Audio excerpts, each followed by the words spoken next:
Almighty God, we come to you in prayer and reflection. As we do, I acknowledge the light I saw this morning as the sun hit upon the blade of grass, a splinter of light shining through, sending my soul upwards and onwards in appreciation for our beautiful planet Earth. We gather as faith community, intermingled and concerned about what is happening around us, praying that all that we do will further the effort of everyone who we can reach out to in taking care of our beautiful planet Earth, that our sportsman's paradise, as they say, near Lake Maurepas, will not be lost to us all. This we pray in your name alone. Amen. Amen. If you would please, friends, let's please enter into the chat, if you would, your name, location, faith, tradition, organization you work with, so that we can get to know everybody who is here. And I believe it is, I don't understand, Sydney Otter.ai, are you someone that, I don't believe we've seen you here before. It's good to welcome you to this team as well. So at this time, I would like to introduce Scott Eustis of Healthy Golf. Dear Legislature, cap those wells, or whichever direction Scott would like to lead us as we look forward to the next legislative session here in the state of Louisiana. Scott. Yes, hello. I'll share my screen. I have about 15 minutes of yammering, but it's great to be here. It's great to see you, including Ms. Geraldine, who first started me on a path of investigating these wells in St. John Parish and Lac des Almonds. And then David Levy, who is certainly a leader statewide on this issue. So, I mean, this is a group. I think the title of the talk, Cap the Wells, might not play in the legislature, although that is what we want as a climate group, right? We want to stop the methane. I think when we do polling, and I'm thinking of when we interview oil workers, which is not the oil industry, right? We need oil workers, and we will need oil workers forever to take care of these cement casings forever to prevent methane leaks. The messaging from oil companies we don't agree with. I think the message we've come up with on these kinds of issues, which we put under a just transition frame, that's a whole other thing I wouldn't talk to the legislature about.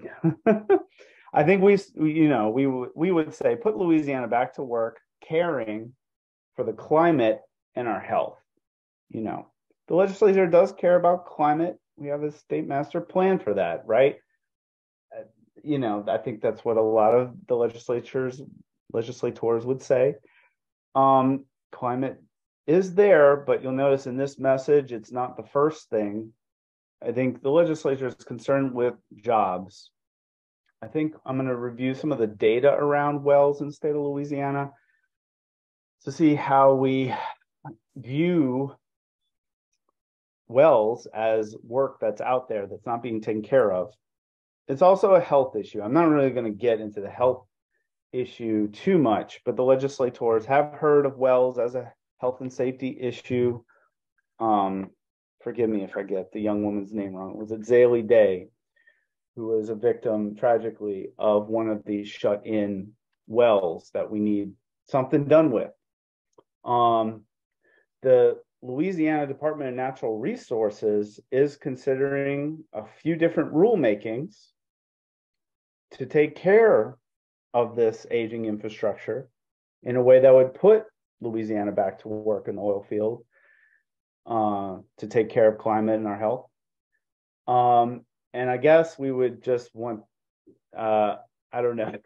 I don't know of any bills specifically dealing with wells, but I think we at Healthy Gulf, we're in support of these potential rulemakings that the Louisiana Department of Natural Resources Office of Conservation is proceeding with, although they are far from perfect.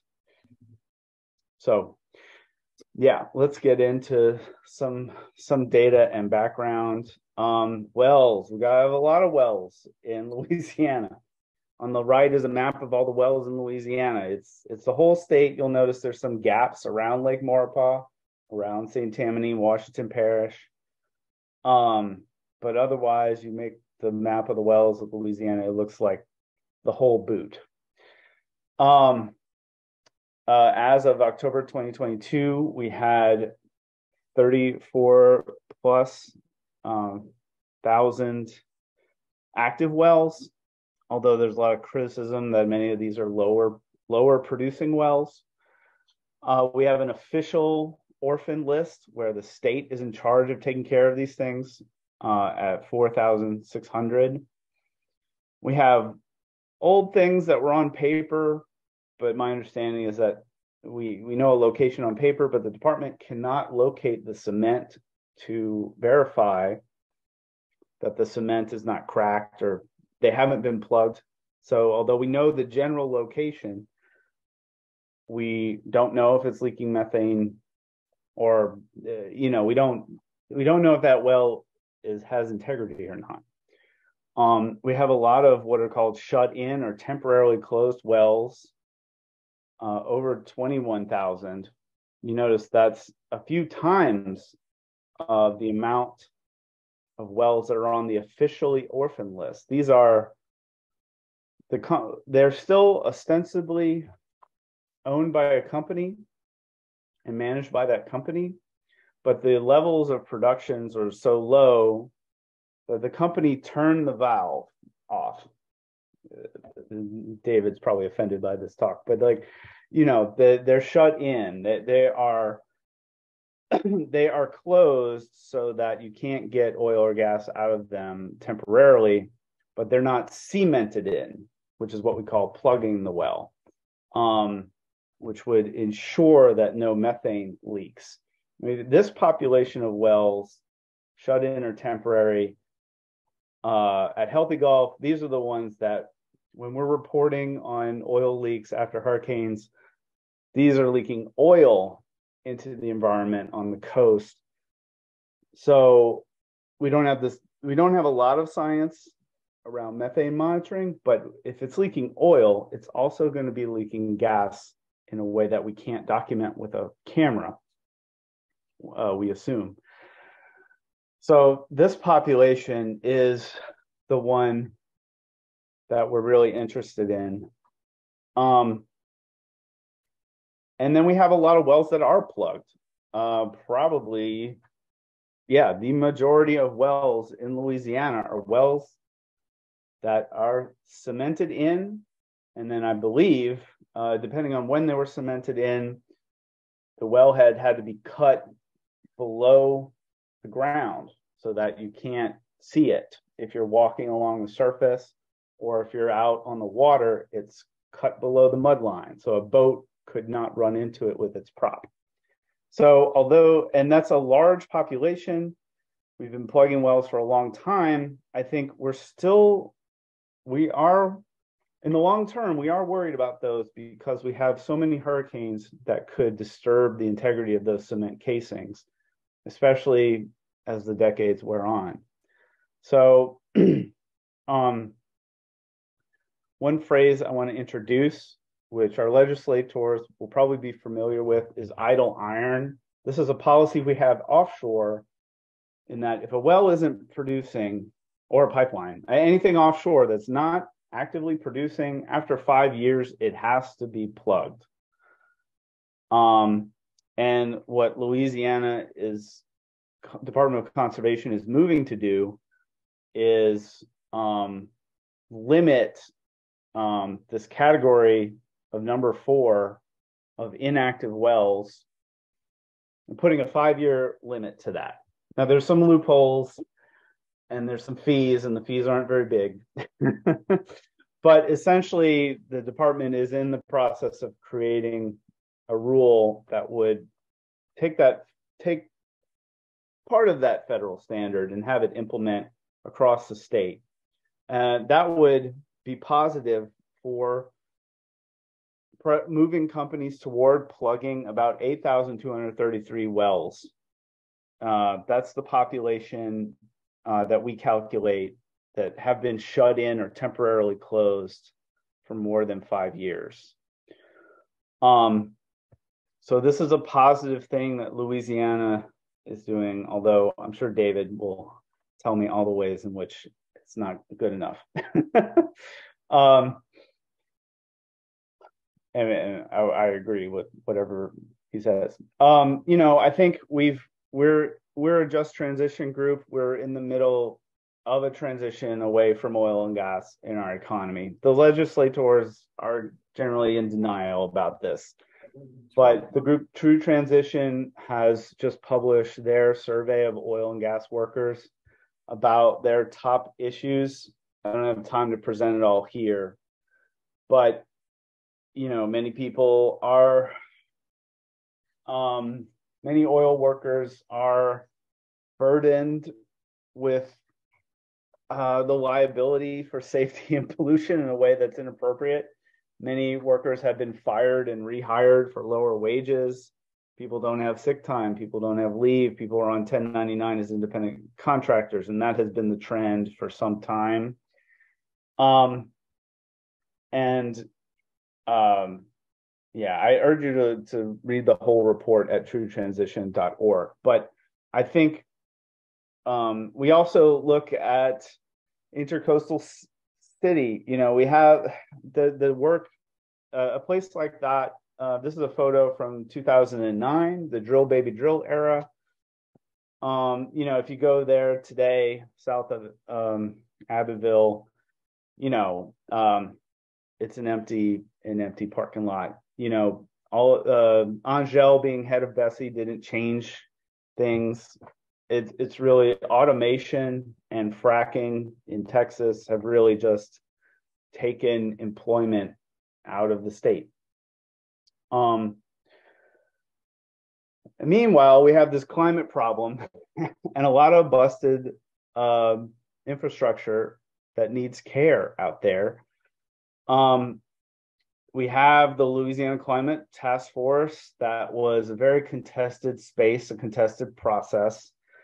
I think this graph represents the successes that we have in that most of one, we're going to try for net zero, although we're at a rocky start following this document's recommendations. You see, most of that blue is called industrial electrification. So we've got we're depending on wind power a whole lot to save us. I put a little arrow in there. This is kind of the timeline and scale, which, we think, environmental activists are acting. Rice St. James, in their efforts to stop petrochemical build out, activists in St. John Parish, activists in Plaquemines and Cameron and Calcasieu, they're stopping the increase in emissions a lot faster just by stopping petrochemical build out like the IPC says we should. But you'll notice we have some green on this chart of how to get to net zero. They called it methane capture and destruction, which I don't know. We could go with methane capture. I think in my discussions with David Dismukes, this green bar, this middle green bar, is only about 5 megatons carbon a year. I think it's likely to be 3 to 6 times more important, given how a lot of our steel infrastructure interacts with saltwater surges. We have just a lot leakier infrastructure.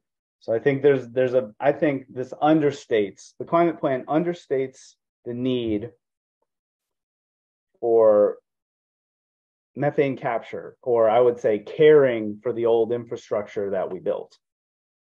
So the climate plan says it's very important, and all of the science says that it's probably more important than the climate plan says.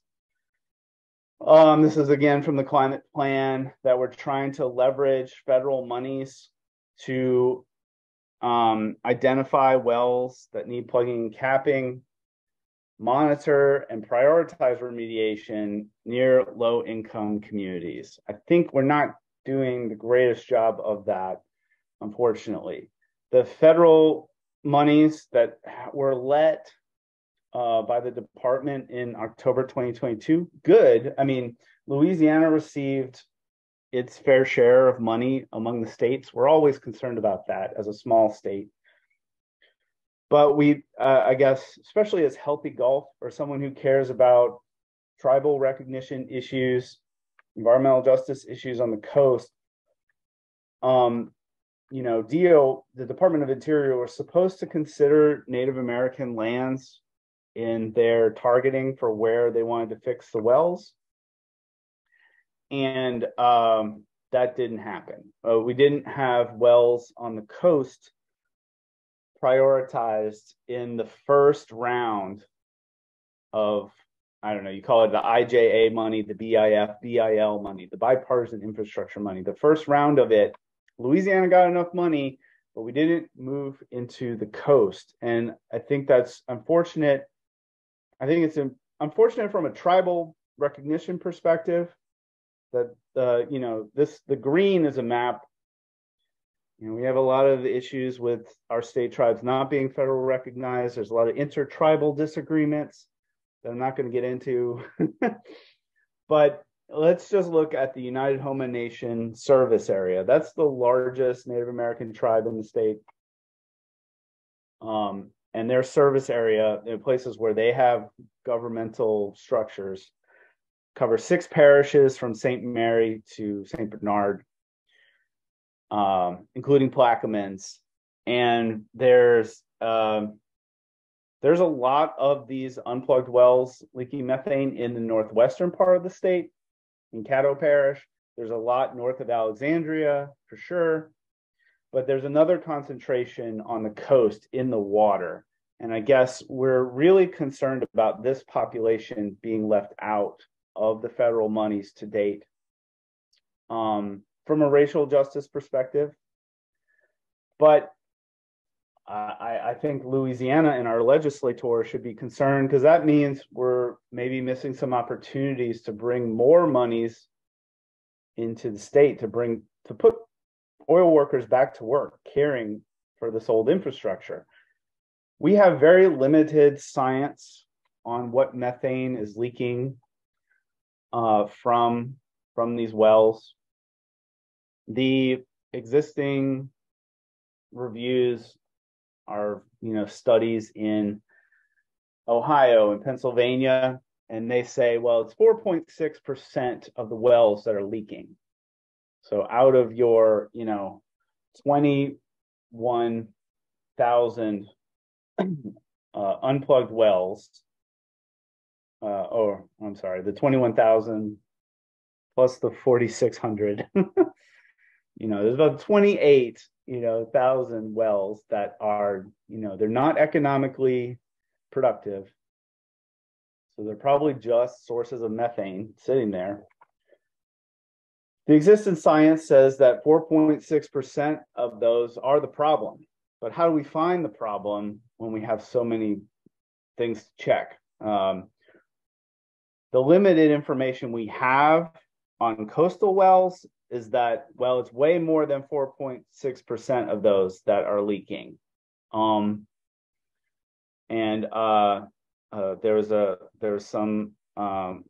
This study was from the Carbon Mapper group, and we hope that Environmental Defense Fund will get in this game.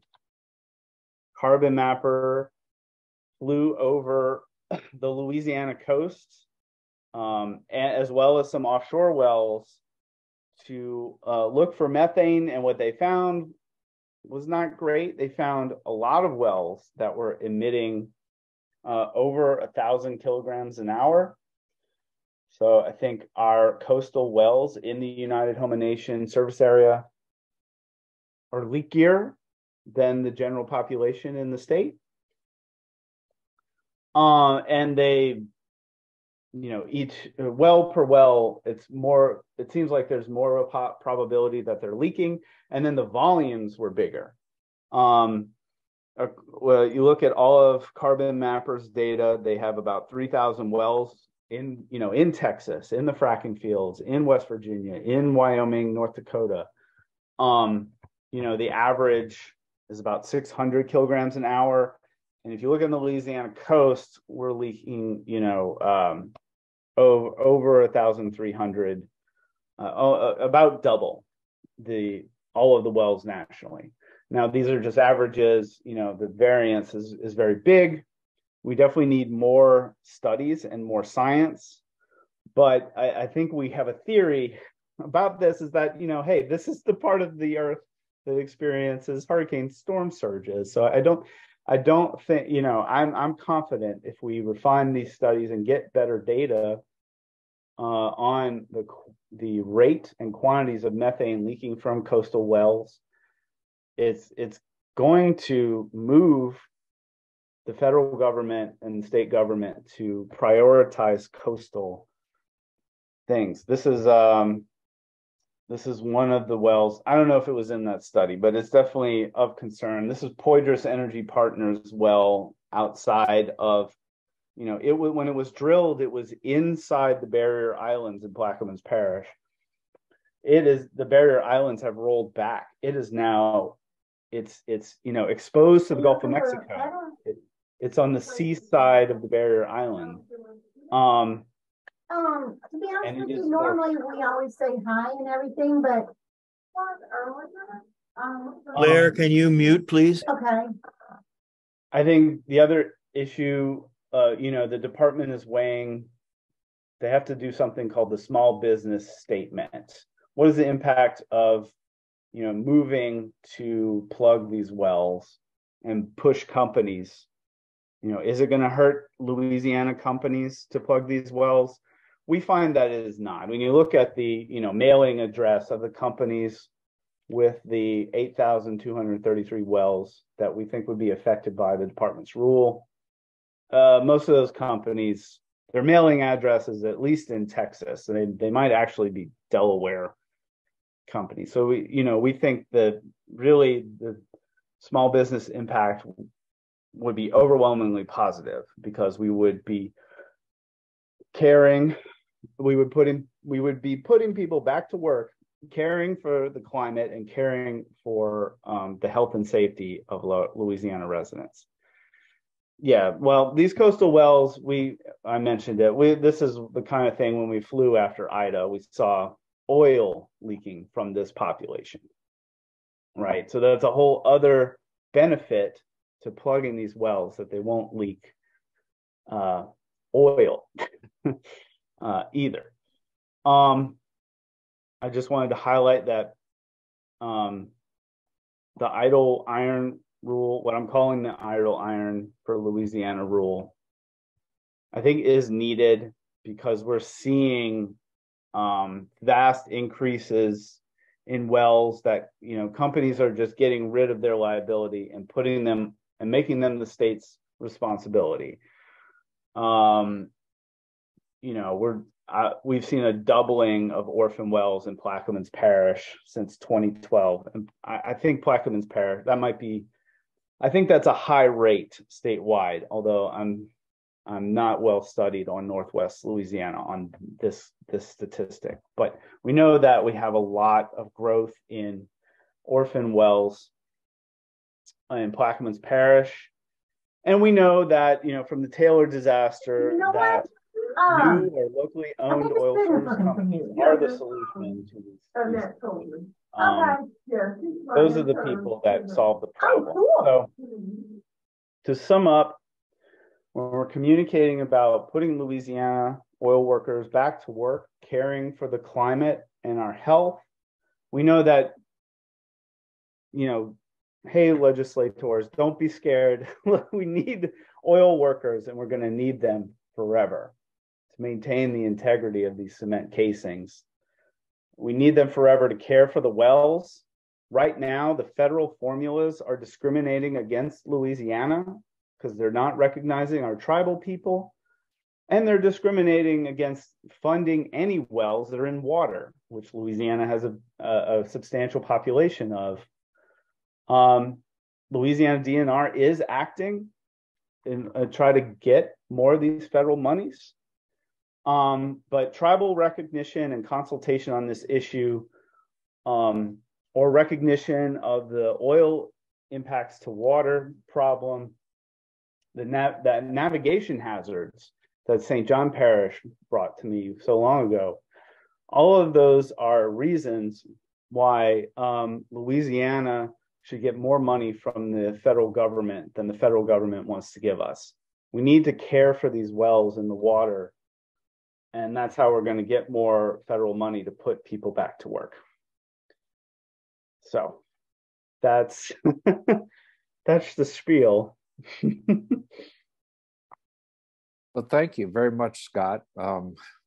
Tremendous, a lot of stuff to cover there.